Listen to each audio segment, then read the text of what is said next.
So now we're going to begin with our next topic. अब जो हमारा next topic है that is in a form of a question. How the male gametes reach the female gametes in plants?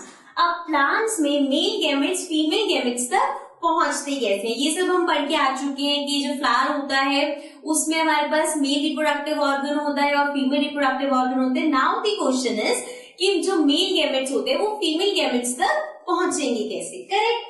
सो सबसे पहले तो बताया गया कि male and female gametes fuse and form a zygote. So जब मेल गैमेट्स और female gametes मिलते हैं so they form a zygote. But the question is कि पहुंचे कैसे? सो उसका वन वर्ड आंसर है the male gametes reach the female gametes by the process of pollination. Pollination एक प्रोसेस है जिसकी हेल्प से मेल गैमेट्स फीमेल गैमेट्स तक पहुंचते हैं. अब इस प्रोसेस में होता क्या है? अगर देखो ये क्वेश्चन आपके पास वन वर्ड में है तो आप सिंपली लिख सकते हो पॉलिनेशन इज द आंसर, कि पॉलिनेशन की हेल्प से मेल गैमेट्स फीमेल गैमेट्स तक पहुंचते हैं. बट हियर इसको हम एक्सप्लेन कर देते हैं. pollen grains have a tough covering which allows them in surviving the different climate conditions. So pollen grains हम कहाँ पे पढ़ के आए थे?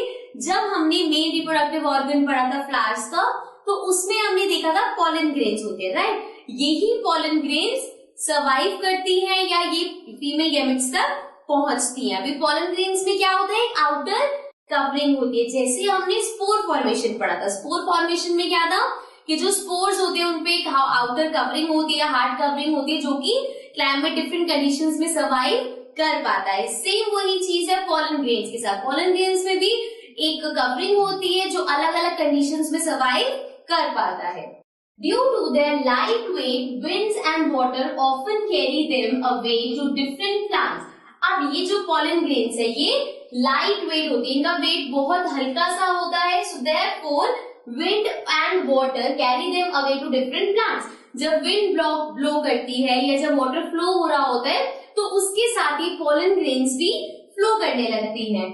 Sometimes the pollen grains also get attached to insects which carry them to different flowers. और कभी कभी यही pollen grains इंसेक्ट से भी अटैच हो जाते हैं. देन वो इंसेक्ट जहां भी फ्लाई करके जाके अगर वो किसी फीमेल फ्लावर के ऊपर बैठे हैं, किसी और प्लांट के ऊपर बैठ रही है तो वो pollen grains ने ट्रेवल किया वहां तक. ओके, अभी यहाँ पे खत्म नहीं हुआ, इसको कंटिन्यू करते हैं. So let's continue this process of transfer of pollen grains from one stigma to another is called pollination. So अभी जो हमने पढ़ा कि जो pollen grains है वो wind से, water से या insects की हेल्प से एक जगह से दूसरी जगह तक पहुंच जाती है. So वही उसी process of transfer को हम बोलते हैं pollination. ठीक है. अब फर्दर ये जो pollination है, देखो ये जो क्वेश्चन था इसका पार्ट यहाँ पे फिनिश हो जाता है. बट ये जो पॉलिनेशन है वो फर्दर डिवाइडेड है टू पार्ट्स में, मतलब दो तरह का पॉलिनेशन होता है. So there are two types of pollination. The first one is self pollination और we can call it autogamy. So self pollination, so self word से क्या पता चल रहा है? कोई चीज अपने आप हो रही है या फिर let's see. When the pollen grains land on the stigma of the same flower.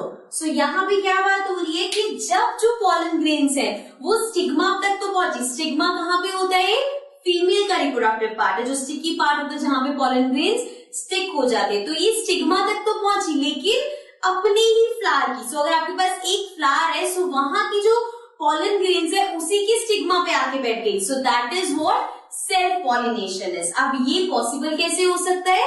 ये सिर्फ बाइसेक्सुअल फ्लावर्स में पॉसिबल होगा, बिकॉज बाइसेक्सुअल फ्लावर्स में फीमेल रिप्रोडक्टिव पार्ट भी होता है और मेल रिप्रोडक्टिव पार्ट भी होता है. तो अगर उसी फ्लावर की pollen grain उसी फ्लावर पे बैठे, so what does this mean? इसका मतलब ये हुआ कि वो बाइसेक्सुअल फ्लावर है, तभी तो उसमें स्टिग्मा भी था और pollen grains भी थी. Correct. Then next step, cross pollination, or we can call it xenogamy.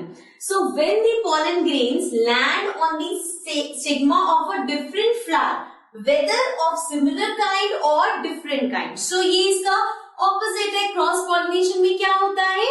जब pollen grains किसी और फ्लावर के स्टिग्मा पर जाके बैठते हैं. अब जो दूसरा फ्लावर है वो सेम काइंड का भी हो सकता है और अलग काइंड का भी हो सकता है. ऐसा नहीं है कि अगर जैसे लेट्स सपोज ये किसी काइंड का फ्लावर है तो वो किसी अगर सेम काइंड पे बैठ गई तो वो सेल्फ पॉलिनेशन हो जाएगा. नहीं, सेम काइंड भी हो सकता है, डिफरेंट काइंड भी हो सकता है. ओके, सो यहाँ पे हमने देखा self pollination and cross pollination. ये आपको क्वेश्चन की तरह भी आ सकता है, डिफरेंशिएट बिटवीन में भी आ सकता है.